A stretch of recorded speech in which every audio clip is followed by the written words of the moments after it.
siendo renacidos por la palabra de Dios que vive y permanece para siempre. Es en esta convicción que necesitados nos encontramos todos los días. Por eso buscamos ser reavivados por su palabra.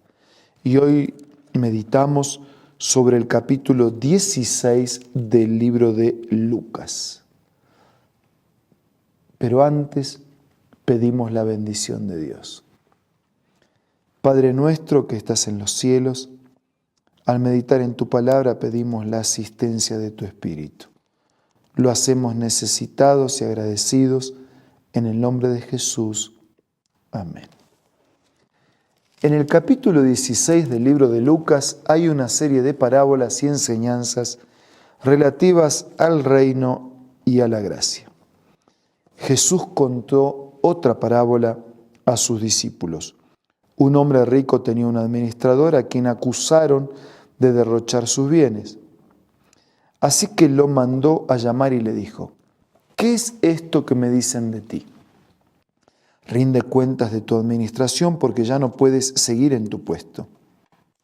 El administrador reflexionó y pensó: ¿qué voy a hacer ahora que mi patrón está por quitarme el puesto? No tengo fuerzas para acabar, me da vergüenza pedir limosna, tengo que asegurarme de que cuando me echen de la administración haya gente que me reciba en su casa. Ya sé lo que voy a hacer. Versículo 5. Llamó entonces a cada uno de los que le debía algo a su patrón. Al primero le preguntó: ¿cuánto le debes a mi patrón? 100 barriles de aceite, le contestó él. El administrador le dijo: toma tu factura, siéntate enseguida y escribe 50. Después preguntó al segundo: ¿y tú qué debes? 100 bultos de trigo, contestó. El administrador le dijo: toma tu factura y escribe 80. Pues bien, el patrón elogió al administrador de riquezas mundanas por haber actuado con astucia. Es que los de este mundo en su trato con los que son como ellos son más astutos que los que han recibido la luz. Por eso les digo que se valgan de las riquezas mundanas para ganar amigos, a fin de que cuando éstas se acaben haya quienes los reciban a ustedes en las viviendas eternas. 100 barriles, unos 3.700 litros, 100 bultos. Y este hombre con astucia redujo la deuda. Versículo 10. El que es honrado en lo poco también lo será en lo mucho, y el que no es íntegro en lo poco tampoco lo será en lo mucho. Por eso, si ustedes no han sido honrados en el uso de las riquezas mundanas, ¿quién les confiará las verdaderas? Y si con lo ajeno no han sido honrados, ¿quién les dará a ustedes lo que les pertenece? Hay una lección de honradez en lo mucho y también en lo poco. Hay una lección de un servicio indiviso y exclusivo para con Dios. Por eso dice versículo 13, ningún sirviente puede servir a dos patrones, menospreciará a uno y amará al otro, o querrá mucho a uno y despreciará al otro. Ustedes no pueden servir al mismo tiempo a Dios y a las riquezas.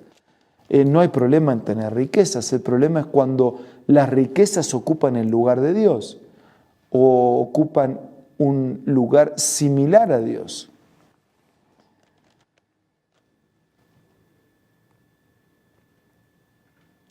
Versículo 14. Oían todo esto los fariseos, a quienes les encantaba el dinero y se burlaban de Jesús.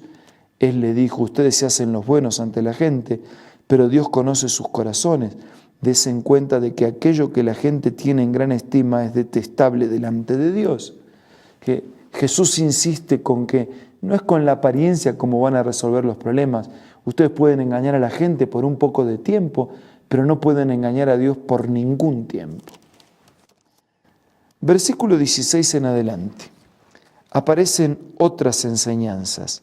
Los profetas se proclamaron hasta Juan. Desde entonces se anuncian las buenas nuevas del reino de Dios y todos se esfuerzan por entrar en él. Es más fácil que desaparezca el cielo y la tierra que caiga una sola tilde de la ley. Jesús está hablando de la vigencia de la ley que es más fácil que se caiga el cielo y la tierra, el sol, antes que se caiga un acento de la ley. Versículo 18, ahora ya no habla del evangelio y de la ley, ahora habla del divorcio. Dice, todo el que se divorcia de su esposa y se casa con otra comete adulterio, y el que se casa con la divorciada comete adulterio. Es decir, el adulterio es la única razón, bíblicamente hablando, para aceptar un divorcio. Aún así, si se puede perdonar, el perdón sigue siendo el mejor camino y la reconciliación el mejor resultado. Versículo 19, hay una parábola contada. Había un hombre rico que se vestía lujosamente y daba espléndidos banquetes. En realidad es un relato ficticio, y de ese relato ficticio se sacan lecciones aplicadas a la vida. Dice que este hombre rico se vestía lujosamente y daba espléndidos banquetes todos los días. Y a la puerta de su casa se sentaba un mendigo llamado Lázaro, que estaba cubierto de llagas y que hubiera querido llenarse el estómago con lo que caía de la mesa del rico. Hasta los perros se acercaban y lamían las llagas. Resulta que murió el mendigo y los ángeles se lo llevaron para que estuviera al lado de Abraham. Y también murió el rico y lo sepultaron. Y en el infierno, en medio de sus tormentos, el rico levantó los ojos y vio de lejos a Abraham y a Lázaro junto a él. Así que alzó la voz y lo llamó: Padre Abraham, ten compasión de mí y manda a Lázaro que moje la punta del dedo en agua y me refresque la lengua, porque estoy sufriendo mucho en este fuego. Todo este relato es ficticio porque nada de esto acontece. La palabra de Dios es muy clara lo que sucede cuando una persona muere. El descanso de la muerte hasta que el Señor regrese y todos sean resucitados, y allá en el final, después de la resurrección, unos recibirán la vida eterna y otros la condenación definitiva. Pero no es que hay un infierno permanente. Pero de este relato ficticio que existía en aquellos días, el Señor sacó lecciones. Dice, Abraham le contestó: hijo, recuerda que durante tu vida te fue muy bien, mientras que a Lázaro le fue muy mal. Pero ahora a él le toca recibir consuelo aquí y a ti sufrir terriblemente. Además de esto, hay un gran abismo entre nosotros y ustedes, de modo que los que quieren pasar de aquí para allá no pueden, ni tampoco pueden los de allá para acá.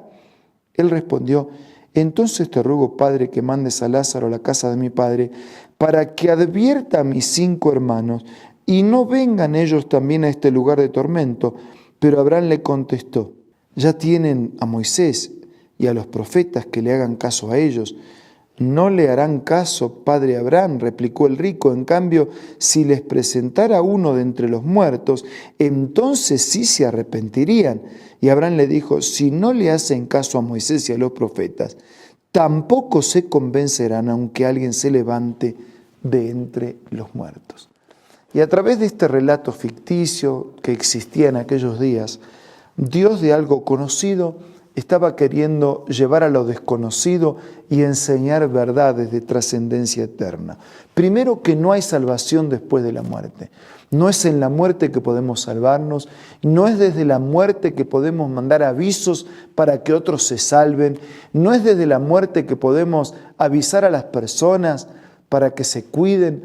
La Biblia enseña con claridad que en la muerte nada hacemos, nada sabemos, no hay odio, no hay trabajo, no hay amor, todo terminó. Es un descanso hasta ser despertados por la obra poderosa del Señor en la mañana de la resurrección.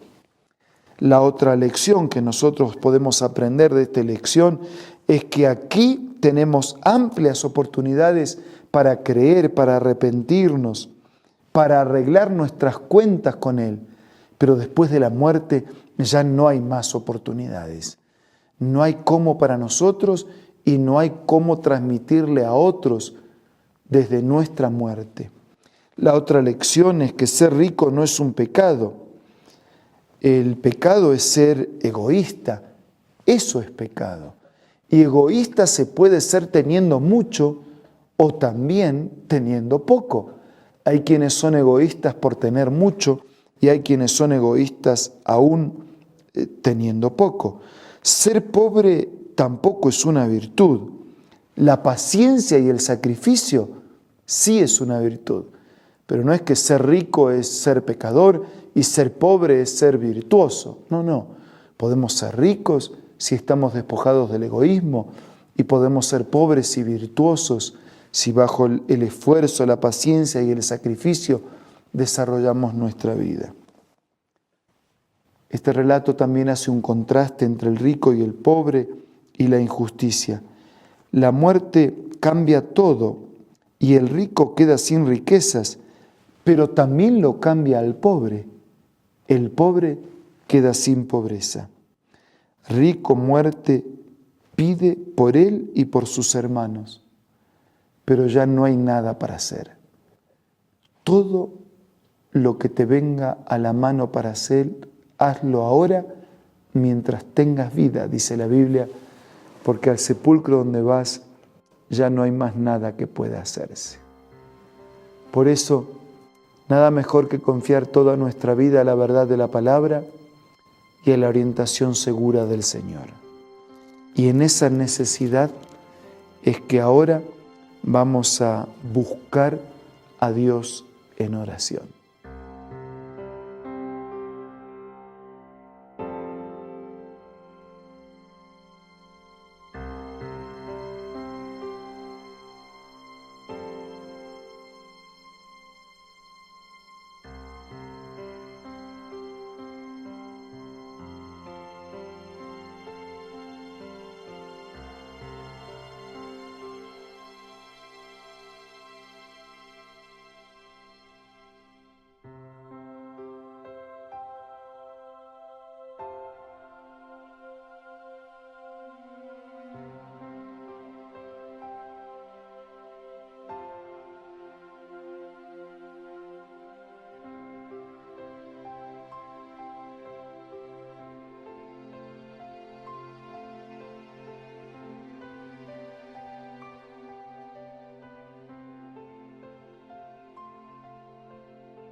Señor, queremos pedirte que nos ayudes a ser hoy buenos administradores del tiempo que nos das, de los recursos, de los talentos, que podamos ser fieles administradores de toda la vida, que en lo poco o en lo mucho que podamos tener, seamos libres de todo egoísmo y de esa manera nos preparemos para que cuando regreses compartamos contigo la eternidad. Bendice a todos nuestros amigos y hermanos. Te lo pido y te lo agradezco todo en el nombre de Jesús. Amén. Gracias por su compañía de hoy. Nos reencontramos mañana para seguir siendo reavivados por la palabra del Señor.